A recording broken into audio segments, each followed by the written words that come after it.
Assalamualaikum warahmatullahi wabarakatuh. Wilujeng petepang deui dina pangajaran Basa Sunda di pertemuan anu salajengna.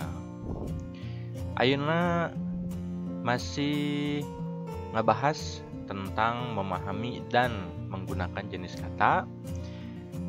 Di pertemuan kemarin kita membahas tentang kata ganti. Kita mengulang dulu. Di pertemuan kemarin, kata ganti itu ada 3, kata ganti barang, kata ganti yang menunjukkan letak, dan kata ganti tanya. Nah, sebelum kita memulai kegiatan pembelajaran kali ini, mari kita membaca doa sesuai dengan kepercayaan dan agamanya masing-masing. Baca doa dimulai. Selesai. Anak-anak, sekarang kita akan melanjutkan materinya, yaitu masih dengan memahami kata. Sekarang kita akan membahas pertama kata depan atau kecap pangantet dan kata sambung atau kecap panyambung, ya. Nah, kata depan atau kecap pangantet. Contohnya apa saja? Di sini ada kecap di atau kata di yang artinya masih sama dengan bahasa Indonesia, yaitu di. Ti. Nah, ti ini artinya dari, tapi menyatakan tempat. Ka itu ke, sama masih menyatakan tempat, ke mana, seperti itu ya. Ke Bogor, ke Bekasi, ke warung, misalkan seperti itu artinya. Ku itu oleh siapa? Dalam bahasa Sunda berarti ku saha. Nah, contohnya seperti itu. Kana ini artinya pada. Kana, ya. Nah, sekarang dina artinya sama juga pada. Nah, apa bedanya? Kana itu bisa digunakan untuk menyatakan kepada benda yang bisa bergerak, memindahkan kita ke suatu tempat. Dina itu pada tempat atau benda yang tetap di tempat. Misalkan menyimpan uang pada celengan. Nah, menyimpan uang atau menabung uang, nyimpen duit dina celengan. Nah, contohnya seperti itu. Tina dengan ti, tadi ti itu menyatakan tempat. Nah, kalau tina, darinya itu artinya dari, menyatakan asal bahan pembuatan, itu ya, bahan pembuatan. Gigireun, gigir yang asal kecapnya atau asal katanya gigir, ditambahkan imbuhan eun jadi gigireun, itu artinya di samping. Tukang itu belakang, ditambahkan dengan imbuhan eun menjadi di belakang. Tukangeun di belakang artinya. Hareup itu di depan, ketika ditambahkan eun berarti menjadi artinya itu di depan. Handapeun itu berarti bawah, dan luhurun itu di atas. Nah, itu contoh untuk kata depan. Nah, sekarang kita ke contoh soal. Lalajo film di bioskop. Di menyatakan tempat, ini gampang. Lalajo itu artinya nonton, film sudah tahu, bioskop juga sudah tahu, berarti nonton film di bioskop. Rudi balik ti. Nah, ini menyatakan tempat, dari Depok, berarti Rudi pulang dari Depok. Kuring indit, ka itu berarti ke, ya, ini sudah tahu. Berarti saya pergi ke sekolah artinya. Di bantuan ku abdi. Di bantuan itu berarti ya dibantu. Dibantu ku itu tadi artinya kan oleh. Abdi itu saya, berarti dibantu oleh saya. Nah, ini nenden duit dina celengan, seperti tadi yang sudah sampaikan. Dina itu tadi pada, ya, artinya. Celengan itu benda yang tidak dapat bergerak lah. Nah, ini kana Karena itu masih artinya pada. Tapi untuk ke benda yang bisa bergerak seperti mobil, kereta yang seperti itu ya. Itu contoh gampangnya. Milu kana mobil bapak. Kalau milu dina mobil bapak bisa tapi kurang tepat gitu ya artinya. Milu itu artinya ikut.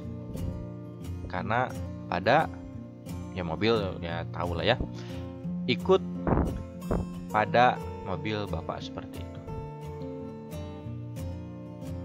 Ini masih sama. Nah, tina itu dari. Nah, combro asalna tina sampe. Kalau misalkan combro asalna ti sampe kan kurang enak ya. Nah, jadi kalau misalkan untuk menyatakan suatu bahan ini menggunakan kecap pangantetnya itu tina. Sekarang kita ke kata sambung, tapi sebelumnya kata sambung tadi ada belum dijelaskan. Gigireun, samping ini menyatakan tempat, ya di samping berarti di samping, di belakang ya berarti di belakang, tukangeun hareupeun, di depan itu yang menyatakan tempat. Jadi Bapak tidak perlu mencontohkan ya, itu pasti kalian juga nanti akan paham. Kata sambung, kecap penyambung apa saja? Sing itu harus dalam bahasa juga Jawa juga sama, ada sing. Sama juga artinya harus. Tapi artinya juga tapi. Nah, ini untuk jeng ini sesuai dengan nanti posisi kalimatnya seperti apa, bentuk kalimatnya seperti apa. Karena jeng di sini ada artinya dengan atau dan. Supaya, agar, ambeh juga agar artinya sama, bukan agar-agar ya, tapi agar. Supaya agar itu sama. Kita bisa lihat di contoh soal berikut. Lempang ti peuting mah sing ati-ati bisi ti tajong. Artinya berjalan di malam hari harus. Nah, sing itu kan harus artinya. Harus hati-hati agar tidak tersandung. Hayang meuli baju tapi teu boga duit. Tapi mah gak usah diartikan lagi lah. Maknanya sama seperti yang sering kita gunakan. Sari lempang jeung bunga pacekel-cekel. Nah, di sini artinya dengan kalimat yang disediakan sari lempang jeung bunga pacekel-cekel. Karena tadi tergantung dengan bentuk kalimatnya, artinya ada dengan atau dan. Kalau yang di sini itu artinya bisa dengan. Sari berjalan dengan bunga saling berpegangan. Kalau misalkan dan kurang tepat sepertinya. Sari berjalan dan bunga saling berpegangan, jadi berbeda makna. Nah, jadi harus bisa membedakan.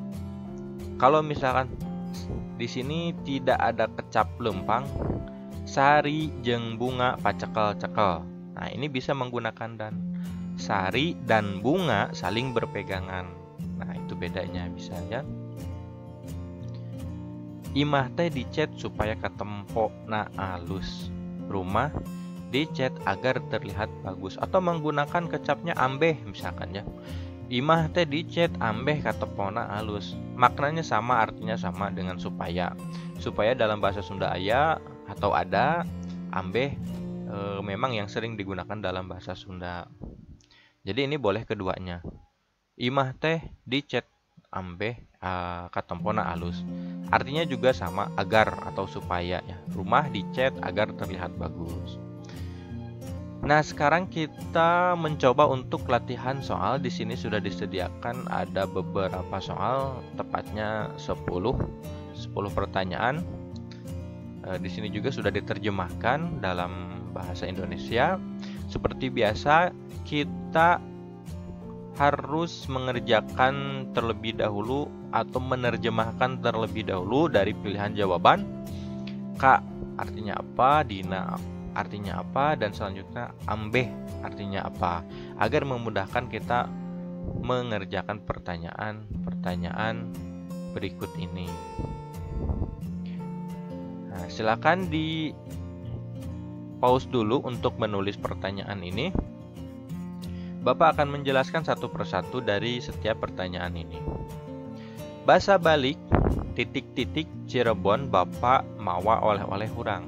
Nah, ini artinya ada waktu pulang Cirebon Bapak membawa oleh-oleh udang. Ini kalian sudah bisa pasti menebak. Saha nu bisa ngiuhan tangkal cikur, pohon cikur. Siapa yang bisa berteduh? Nah, dan selanjutnya karena sudah diterjemahkan, jadi kalian pun pasti akan mudah mengerti dari setiap pertanyaan ini. Selanjutnya di nomor 7 sampai dengan 10, pilihan jawabannya sama, tinggal mencocokkan saja mana yang paling tepat untuk setiap kalimat soal yang disediakan. Ya.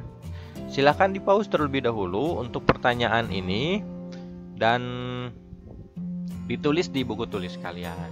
Apabila sudah selesai mengerjakan tugas ini, silakan dikumpulkan kepada guru kelasnya masing-masing. Itu saja untuk materi bahasa Sunda pada pertemuan kali ini. Mudah-mudahan dapat dipahami. Terima kasih. Wassalamualaikum warahmatullahi wabarakatuh.